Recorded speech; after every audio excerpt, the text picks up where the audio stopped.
Hello and welcome to DFS Coach Talk. Today is Friday, September 4th. I am Joe Saravati, affectionately known as Coach, and I am joined once again by Mr. Andrew Hansen on our doubleheader, golf and now NBA. So how are you doing this evening? It's actually morning, so what? That's right. Either way. Yeah, I'm doing well. Another good night for us on both sites. Actually, you had a really good night on Fantasy Draft as well. But the outline that we gave in terms of game script really came through. Yeah. For the Thursday games. With Boston, Toronto, we said the starters would play heavy minutes for Toronto. They did. Those were key guys. We thought the Clippers would blow out Denver. That happened. And no one could have predicted the way that the Toronto-Boston game finished with a half a second left, cross-court pass over Taco Fall, amazing catch and shoot by OG to catch that and release it in less than half a second and shoot it over Jaylen Brown, whose hand was about 11 and a half feet in the air. That was an incredible play. And this is coming from a longtime Celtics fan, but you just got to tip your cap to them. That was a tremendous finish. But like we said, the game script is very important, and it worked out for us. I'll tell you, I absolutely loved it tonight. I mean, of course, you hit game scripts and you miss game scripts sometimes. But boy, we were right on the nuts with both of them. And that's what caused us to win, because we utilized, that game scripting. And we talked it through on the show. We weren't super confident, until we went through it and just saw how it would play out. And it's a lot of fun when you're watching in a fourth quarter and you pass guys in fantasy draft. I passed Papa Gates and Brick, and some of the, these are top 25 in the world ranked DFS players. And, to do it with a guy like Plumlee, who I had just game scripted him in, Yoke's tired. If Plumlee ever gets minutes, it's now. When he's in there, he's a good DFS points per minute. And he ended up with 23.7 fantasy points, and I got a lot of those in the fourth quarter, which, passed some of those guys that were 5 or 10 points ahead. So just, it's satisfying when it comes out the way you think it's going to. I wish I would have played some wagers, though, because I liked the Clippers. I just stuck with the straight DFS stuff, but it was great to game script it. And, hopefully our members and the listeners really took advantage of that. I'm really, really fired up for that. Now, I will say, just in a quick note, is we did lose for the second night in a row in baseball, which is our first time we've lost 2 nights in a row in baseball. So I've got the bats out of the bag, throwing them around, rattling the bats, getting everybody ready for tomorrow, because I'm going to come out really ticked off and hit baseball tomorrow, because we don't lose 2 in a row here. Now, I do want to announce this, and I didn't even share this with you beforehand. I keep very strict records of all of my play. I think that if you do this for a living and you really play DFS a lot, you have to track all of it. That's the best way to examine what you're doing, what you're playing, what size games, how much per site, GPP versus cash. And I just keep track of it. I actually do it right online, keep track of it. And, it helps you learn where you're slumping, where to play more, where to play less.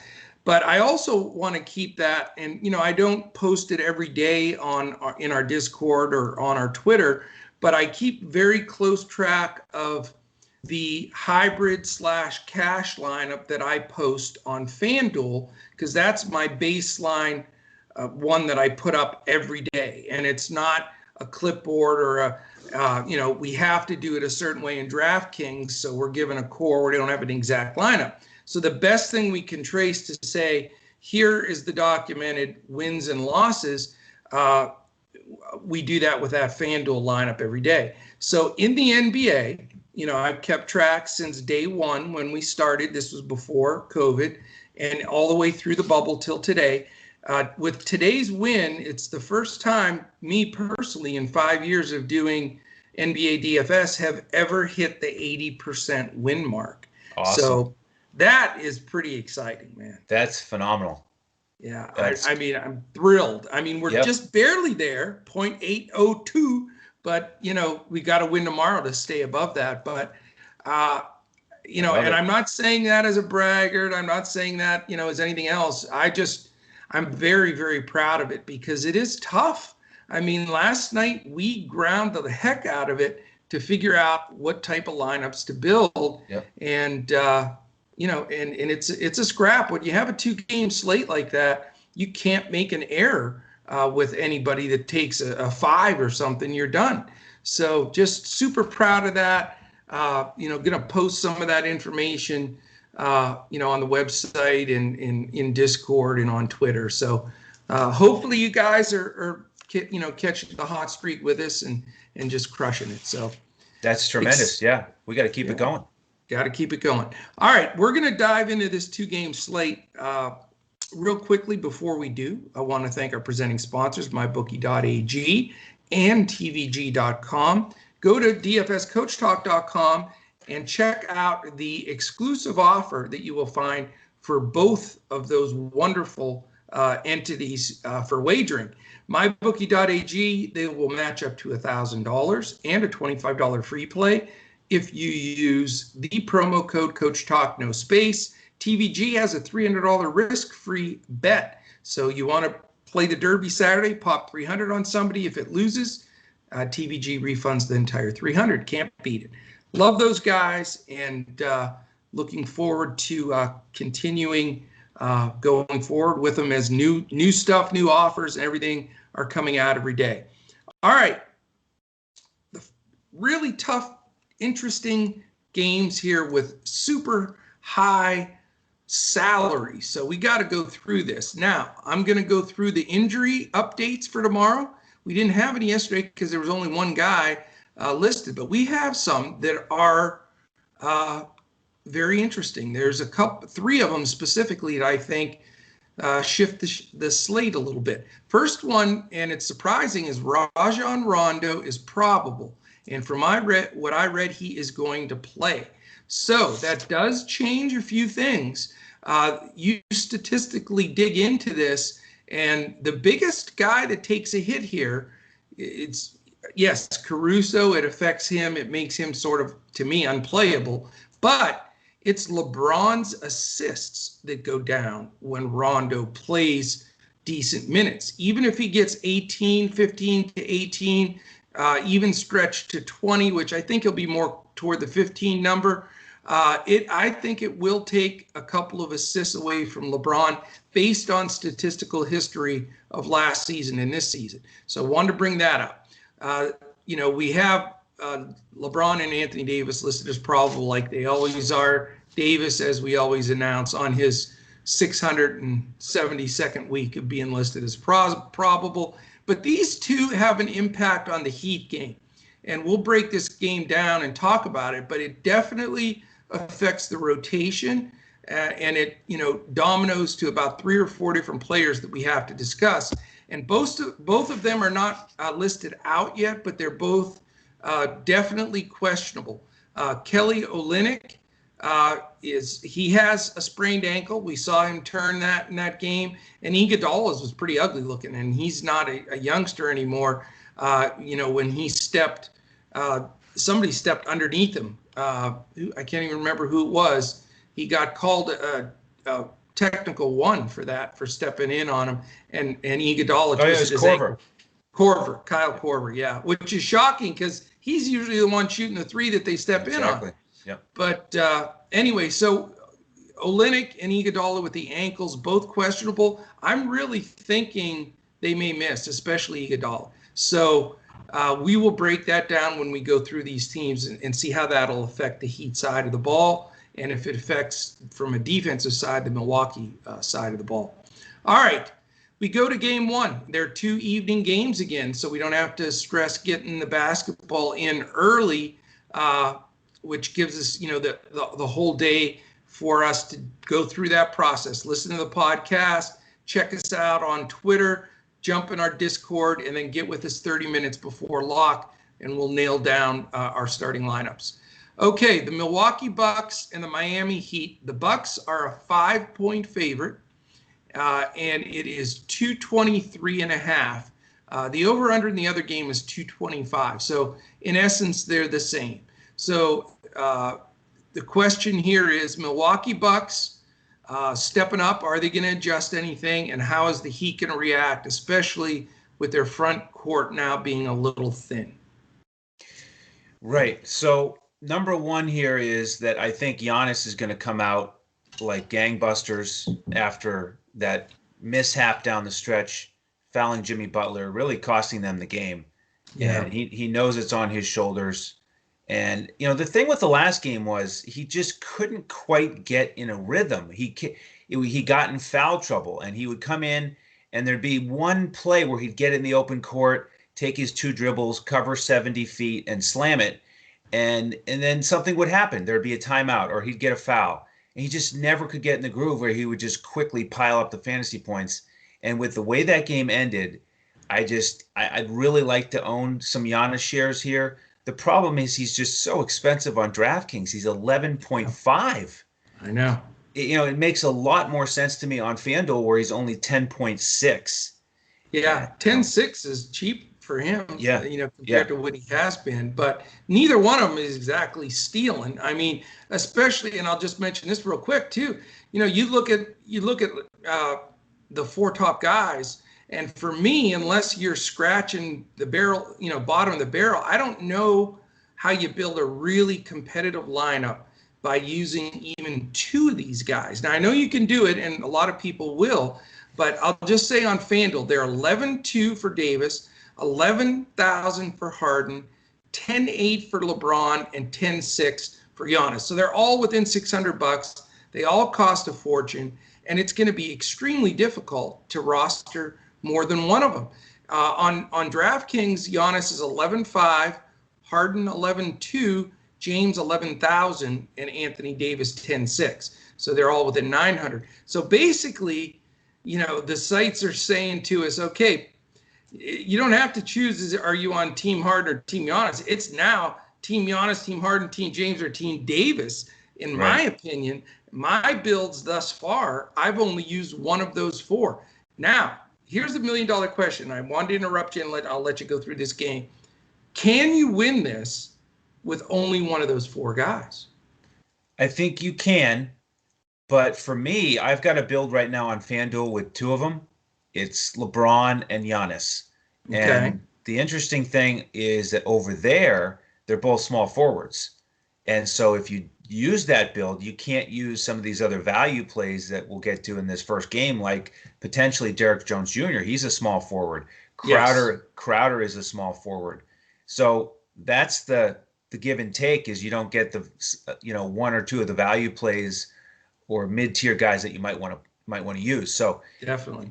Anyway, the bottom line is I do have a build on FanDuel with 2 of them that I like. On DraftKings, I do think it's harder, especially because Giannis is basically 1,000 more. So over there, it feels a little bit more like only one of them to me. So I agree. Especially when you lock in guys like Covington, who I think is just an absolute plug and play on both sites. Then you have another mid-tier guy, and so it just gets harder and harder. You can't really do a stars and scrubs. Yeah. But anyway, I really like Giannis on FanDuel. I don't know if I'm going to get to him on DraftKings as much. The guards for Milwaukee, I think, are still in play. Bledsoe is, he's cheap, and Hill is back in his comfortable role off the bench. He's also still cheap. So I like getting exposure to them. I may not get to Middleton quite as much here. Your boy Marvin Williams, I do like those minutes, and maybe this is the game where he comes back out and shoots it really well, and people are kind of sleeping on him. So I think he's worth considering as a value play. On the Miami side, that the first thing is just going to be who's in, who's out, because we've got the value plays. If Iguodala is out, I think Derek Jones Jr. gets all those minutes. Yeah. At minimum price on DraftKings at 3.0. I don't know how I can fade him. He's going to be 90 million% owned. That's for sure. So I like him. And then if Olynyk is also out, then I think those minutes are going to go to either Myers Leonard or Solomon Hill. They're both minimum price. Yeah. So we'll have to see. We'll have to dig a little bit during the day on Friday, see what we can come up with and strategize. That'll be a key thing. But no matter what, I think Derek Jones Jr. will be my favorite value play there. And then with the starters, Dragic, man, he is just unstoppable. The question is, can he continue to shoot that well? It's like every time the ball leaves his hands, it's just money. It's a running bank. It's a three that doesn't even sniff the rim. It's just a swish. I mean, he's just playing out of his mind. Since he's been inserted in that starting lineup, he's gone bonkers. Is it ever going to stop? I mean, maybe this is the day. I do still like him. He's up to 7-2. Yeah, it's getting pricey. Remember when we rostered him for 4-6? Oh my gosh, I know. Way back when when he was coming off the bench. Yeah. So that's a key decision to make. Yeah.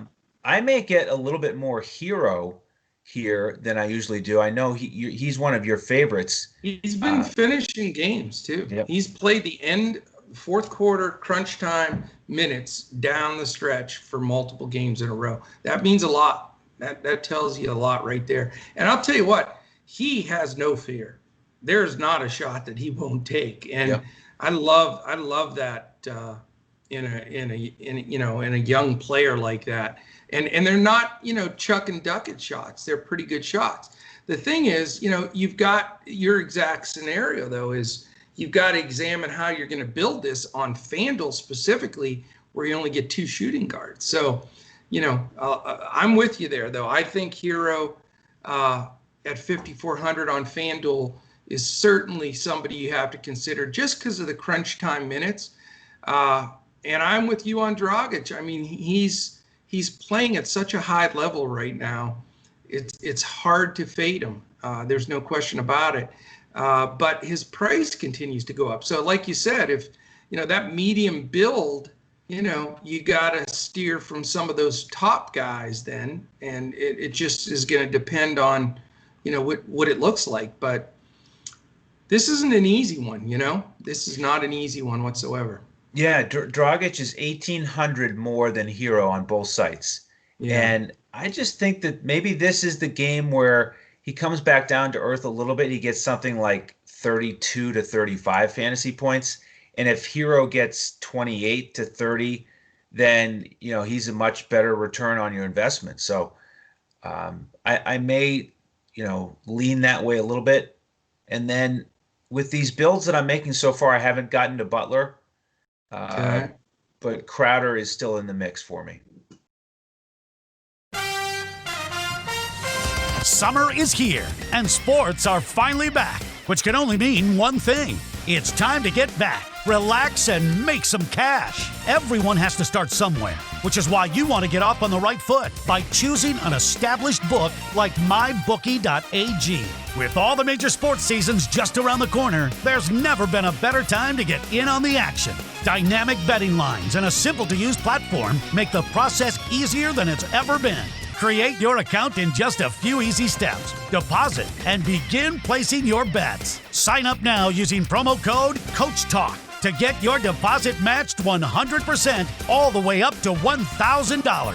Plus an extra $25 free play. That's promo code CoachTalk. Use it to score yourself an extra piece of the pie. With MyBookie, you bet, you win, and most importantly, when you win, you get paid. Yeah.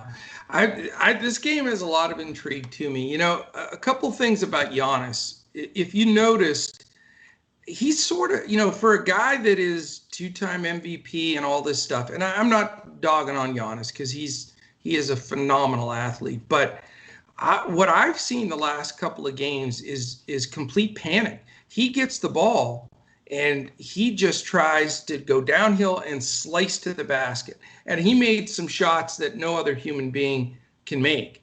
But he also gets a lot of charges. Yeah. If I was coaching, and Spoelstra has been doing it, and he did it in this game, I'd have a spy that is playing off his guy to just step in and take a charge. Because once he makes the decision, if he has that downhill steam and he's at the top of the key, he's only 2 strides from the basket and he's going, and you can't stop it. So either you step in front of it or you get out of the way, or it's going to be an and one.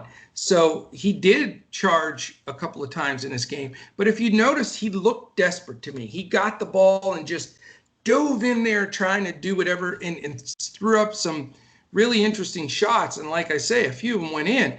But what it tells me is he's a little bit out of his head. I just don't see him. You don't expect that from a two-time MVP, all-star vote leader. Guys like that are usually calculated, like the Kawhis and, these guys that are just surgeons. But he still seems that slight bit of rawness is still there because, he's not been in a championship series or been on that run. And I see a little panic there, which shows weakness to me. And I think that the Heat are going to really try to take advantage of that. And I think he can pick up charges. I think that he can turn the ball over more.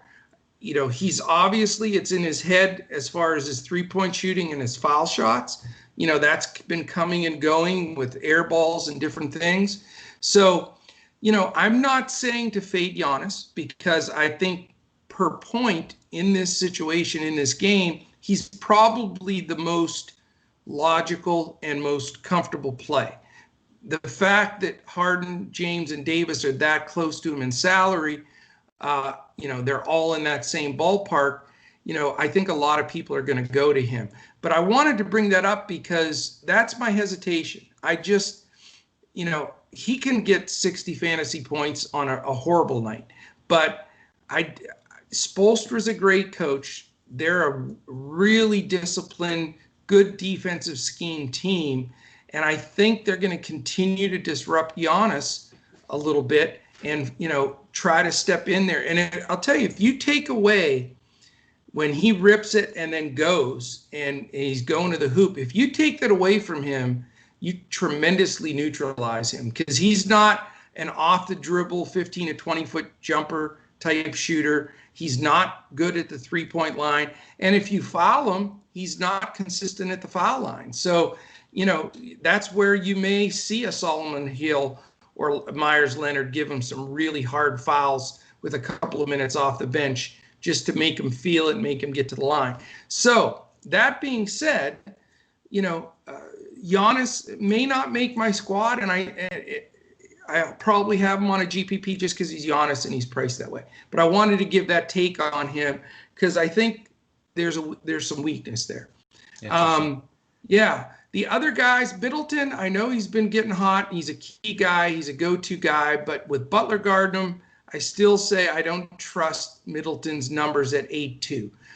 So that concerns me. So you look on the Milwaukee side, and, if you're going to fade those guys and you want exposure in this game, the question is, I don't want a part of the Bledsoe-Hill split because I still think they split. Bledsoe's not a good defender, and that's part of the reason Dragic is scoring so well. And when Hill comes in, he's an upgrade defensively, but he just hasn't played really good ball in this series. So that's, I think, you're going to see that split just trying to stay in front of Dragic and slow him down a little bit.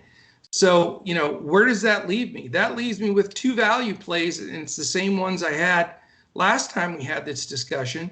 And I don't see at Brook Lopez at 5,600, he gets those threes up, he gets some rebounds, he gets some blocks. Now, he's not playing great ball, but he's the kind of guy that can drop 40 fantasy points in a blink at 5,600. And he's had some really solid games. The other guy, again, I wouldn't have thought this, at the beginning of the playoffs, but with Robin Lopez supposedly being deactivated again for this next game, from what I read, we're going to confirm that tomorrow, all of those backup center minutes go to Marvin Williams. And yes, he only had 17 fantasy points. But you know what?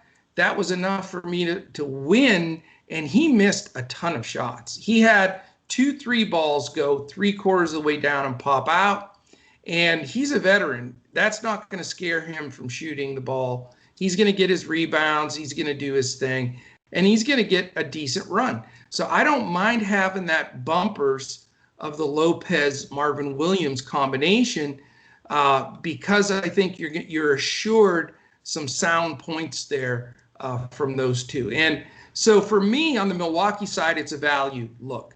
On the Miami side, I still would like to roll with Dragic because I don't see them adjusting their scheme to him. They don't really have a guy that can guard him flat out, and he's on fire and he's getting monster minutes. So he's still in my pool.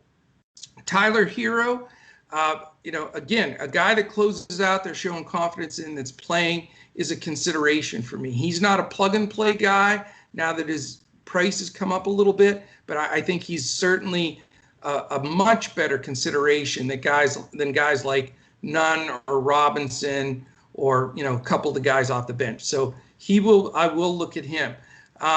Bam, great play. I mean, again, this is not a good matchup for Milwaukee to try to stop Bam.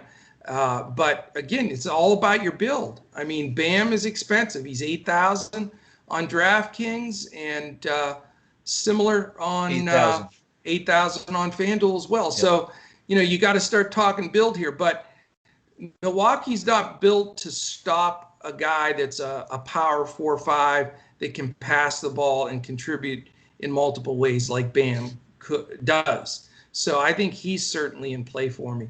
After that, I don't think I'm going to go deeper with Miami because this next game has some good plays in it as well. I think if they're thin in the back court or in the front court, if Olynyk can play, Olynyk's a good play. So you gotta consider that. I agree with you though. If Olynyk and Iguodala sit at the minimum price, even as a blocker, you have to play Derrick Jones Jr. You just have to. I mean, he allows you that medium build and still play a top player just because of his price. Without those two guys playing, he's probably going to play 28 to 30 minutes. And he's so active out there. He gets a hand on stuff. He blocks stuff. I think he's just a no-brainer guy. But after that, the rest of the bench guys and such, I don't think you have to go that deep. But it's all going to be news-wise. If Iguodala or Olynyk play, I'm not going to use Jones. If they're both out, I think he's an automatic. Yeah, I like it, especially on DraftKings. Again, the thing on FanDuel is, as you say, if 80 to 90% of players use him, then on FanDuel you can't pair LeBron with Giannis. And right. So I like that for GPPs to fade Derrick Jones Jr. there to get that different build. But with DraftKings, you can move him around so much that you can still use the stars that you want. So I like him a little bit better over there. All right. It's going to be a great game. That's for sure. No doubt. And we need that final news on those two guys. All right. Second game. Before we jump into that, though, real quickly, want to mention a couple of things. We have today being September 4th. We're fourth day in to what now you do so eloquently. I'll throw it over to you again. We've just launched our very first fall special at DFS Coach Talk. Why don't you fill in our listeners on what that's all about? How would you like 4 months of 80% winning in the NBA while we have it and crushing it in baseball? Football is kicking off in less than a week. That's really the impetus for the fall special because it gives you all access membership to DFS Coach Talk from now until the end of the calendar year. And you get all of our sports daily lineups on FanDuel. And that's the great thing is we can give you a full lineup on FanDuel. So that's the cash/hybrid NBA lineup that Coach is talking about that's an 80% winner. You get that on FanDuel. You also get a GPP lineup. And then you get the DraftKings Coach's Clipboard. So again, we do that for every sport. The same fall special price gets you access to all of it, and it's $199. So it's a great discount on our monthly price. We'd love to have you check us out and join the other folks who've jumped on this special. Absolutely. Well done. If you're watching us on YouTube right now, please take a second. Hit the thumbs up, hit the subscribe button, hit the alert, little alarm there that lets you know when our podcast posts. That really helps us in growing everything we're doing on YouTube. And we bring this NBA 7-day-a-week podcast to you,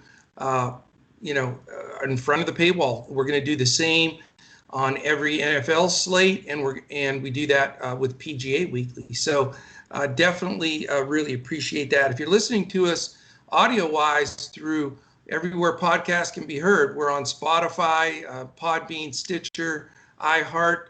If you're listening to us on iTunes, we do ask you to join in on our monthly giveaway. We had Lakers Zen, I believe, win this September's drawing for a free 1-month membership for Coach Talk. And you qualify. It was Lakers Zen, right? Yes. Yeah, it was the end of August drawing for the September month. So, the next one is the September drawing to win the October month. Yes, you are correct, sir. I think I may have said we had that drawing already, but we didn't. Okay, yes. So it's Lakers Zen, and it is for that. And you do that. You qualify by putting 5 stars on iTunes and giving us a quick comment. It doesn't have to be anything big. Just a quick blurb would really be wonderful. So we really appreciate that. And that is going to help us grow the entire deal here. All right, game 2, 9 p.m., Houston Rockets, LA Lakers. Everybody's extremely excited about this. Lakers are a 6.5-point favorite. The over-under is 225, thanks to mybookie.ag updated lines. Certainly go there to wager. I wish I would have done that tonight or last night because we had those. Now, tonight we got to figure out what the best lines are here. Now, my question, as I've been tossing it over to you with questions, is, are the Rockets going to be fresh enough after the night before last, with that bone-chilling victory, to a really well-rested Lakers team to come out and play and win? Well, I have a lot more faith in Houston than I did in Denver tonight. That's for sure. So there's no way I would predict an easy LA victory here. I think it's possible, but I like Houston in general in this series. I can't wait to watch this matchup. I mean, talk about the heavyweights going at it. This is going to be fun. I mean, this is the true test of small ball versus gigantic guys. I mean, what a big front line. You got Dwight Howard coming off the bench. I mean, most teams now have maybe one guy like that. Yeah. But the Lakers have LeBron, AD, McGee, and then they bring him off the bench against a team that, trots out Covington as their biggest guy. It's just going to be awesome. And hard to figure how they're going to match up, I mean, it's really going to be interesting. So, I'm excited about this matchup. I'm going to, get probably more exposure to this game than the first one. So, getting back to what we talked about with if we have 2 studs and if we have Middleton, I'm kind of leaning towards LeBron here. As we were talking about before the podcast with Rondo being probable, you start to wonder about how that might impact LeBron. But I do like him here to, try to take control here and get game 1 for the Lakers. Also looking at a couple value plays here, like KCP, who I don't usually play, but that price tag, the minutes, being in this game with Houston, I can just see him spotting up and getting, 7 or 8 looks at open threes. So I kind of like him. Yeah. I mean, imagine if they just, they can't give him the Dort treatment, right? Just let him shoot 10 times. But, they're in that pattern of, letting guys shoot. So maybe he fits in there and has a strong game. On the Houston side, I don't think I'm going to go with Harden here. I wasn't really on him at the end of the last series because of Westbrook. And, similar situation here with the Lakers. It's just too much of a cut into his usage. But Covington is lock and load. I'm not even going to think about it 100%.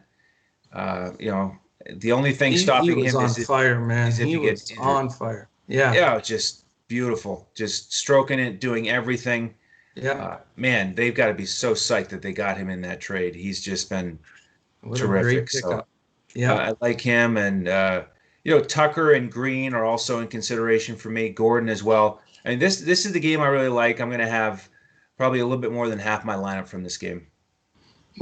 Yeah, half and half would be pretty much even with two games. Yeah, yeah. No, probably more than half on this one. Okay, I Yeah. got you. I got you. Just giving you a hard time. All right, I'm gonna release my big play. My number one guy, the guy I'm paying up for, the anchor to my team. I'm gonna share it here. I do have some real gems, value guys and such. I'm saving for our members in Discord. But game, this is such a great series. I want to release this to our listeners. I'm playing Anthony Davis everywhere, cash, GPP, head-to-heads, 50-50s, anything that's out there. And I need somebody to prove to me how, in God's name, Houston is going to stop Davis. And I think Vogel knows it, and I think Vogel's going to try to see if they can adjust to it. I think they're going to go to Davis a ton. I think that he's going to be absolutely unstoppable. I think this is the worst possible matchup for Houston. And, I think Houston's going to come out and they're going to fight and they have all-stars. I don't think they're going to get run over like Denver whatsoever. So I do think Davis will get enough run. I think he's going to be dominant. I see him scoring big, rebounding big, blocking shots, just the whole 9 yards. I absolutely love him in this game. I'm talking if Houston can at least hang tight, I see a 75 to 80 point fantasy game from Davis. That's what I have, which is the highest projection I've had for a player this NBA season. And Houston likes to play at an up pace. They get beat in the paint all the time. It's just every aspect of this plays into Davis's hands. And, as long as it doesn't blow out, I think he's going to just mash it. LeBron, LeBron is LeBron. It's a big stage against a big team. But, I think that he also knows they're going to eat in the paint. And I think, he's going to defer to Davis in some of these situations when he can just let him go right to the rim. Also, like I said earlier, it is a small regression, but it is for LeBron, in 3.4 fantasy points is 3.4 fantasy points. And that's what he has when Rondo's played more than 15 minutes. LeBron has gone down by, again, 4 to 5 fantasy points, which, they all count when you look at a guy that's priced that high. Westbrook, they're going to probably put their best defender, Danny Green, on him. And, he's still not shooting the ball well from outside. I don't believe he's 100%. He's awesome. He's only 8,500 on FanDuel and on DraftKings. 86. He is 86. So he's tempting, but I'm not going to go there either. So, really out of the big fellas, to me, it's Davis. Now, I do think Harden is extremely playable. He's my second choice to Davis in the fact that, and we had some of our Discord guys talking about it, and it is what it is. When Harden has games early in series and such like this, you look at statistically, he crushes it. When the going gets a little bit tougher, and I sound like I'm bagging on Harden now today too, but he doesn't perform as well. His shooting percent, he made, how many buckets he made from the field in Game 7? Wasn't much. Wasn't many. Five. Yeah. And, so that tells you right there, what is this guy, what type of makeup does he have in those crunch situations? He defers a little bit, in my opinion, which is shocking because he's such a bull. But I think this is the kind of game he bounces in and shows. And I think he never gets tired. Minutes don't matter to him, it seems like. So I have no problem if you want to roster Harden. If you can fit Davis and Harden in, God bless you, because that could be a hell of a combination. It's just I don't know if you can do it salary-wise. But I do think he'll have a big game. I really like him. A couple of the other guys I'll mention, and then I'll save a couple of value plays that will round out my lineup here for our members. I I don't disagree with you on Covington. I think he's a key guy, but he's 6,800 on FanDuel, which isn't too bad. And on DraftKings, he's 6,300, which is a little better. But, I don't like to chase points. I can't see him shooting as absolutely red hot as he did. I like him. He's going to make some of my lineups, but I don't think he's the lock and load this time for me. Just because he's going against the Lakers front line, which is the best defensive front line statistically in the business, in the league. So, he's going to have to do it from the 3-point line. He's not going to get as many putbacks, rebounds. I mean, he was able to slice and dice in the paint, get rebounds, putbacks, tip-ins against a slow Adams and a weaker Noel. Now he's got to go in there and mix it with McGee, Davis, Howard, except LeBron. I mean, he's going to get bounced around a little bit. So I do see some regression. I do think he's a decent play. Guy I've had every game in the bubble, every game in the playoffs is Gordon. He's still not let me down. I say this every day, and it's like, okay, coach, you're going to jinx the poor guy. Well, you know what? I haven't so far. He keeps making value. He takes big shots. He gets big minutes. So, his price is still reasonable. He's 5,600 on FanDuel, and he's 5,800 on DraftKings. So, you can make that work, I think, on that next level down. And then that's it. I'm going to share my other couple of guys, which I'd love to talk about right now, but I'm going to put those in our Discord because I want our members finishing with that Coach Talk symbol 1, 2, 3, 4 right up at the top. That's what it's all about. No doubt about it. All right. Any other words on this one? Or, so the game scripts for us in general, I guess, we're expecting more competitive games here. We're expecting more run from the major guys. So figuring out those rotations, taking a look at guys coming back or being out from injury are going to be a big key. Exactly. All right. I think that is mainly it, man. We've got it. We're going to wrap this sucker up. We're spending some time trying to break these games down because sometimes, it's helped me recently to listen back to the show. Yep. Normally don't always have time to do that, but listening to how these games are going to play out, just can really play into how you build some of these lineups too. And so far, we're hitting it pretty good. We just need to keep it up. You said it. All right. No third podcast. Are we done now? Is this it? I guess that's it. I mean, it's one in the morning. KBO. We could do a KBO one. We could just transition right into it. When does KBO playoffs start? I don't know. I haven't checked the standings in a while. Man. Yeah. I want to see that. I did check the standings, and Kiwoom now has the best record. Yeah, well. They passed the NC Dinos and your Doosan Bears. Look at that. It's just like KBO just comes to you just like that, man. Yeah. It's like another lifetime, but it's good memories. It is bizarre. All right. That is it, man. Great stuff again. We'll definitely get this posted. Check us out throughout the day tomorrow. Give us some feedback. Send us some information on Twitter. We gave you how to reach us there. You can always just go to @DFS Coach Talk on there, and we'll all see that message. And on YouTube here, we love feedback, questions, anything else. So hopefully this gave you a good feel for the way we're looking for this slate. And we can't wait to get to tomorrow with another fantastic playoff run. This is going to be a blast, and we're only in the second round. Can you imagine when we get this next round and then into the real crunch? This is nuts, but it's a blast. So I appreciate you guys being with us and listening to our take on this, and we look forward to definitely getting back with you again tomorrow.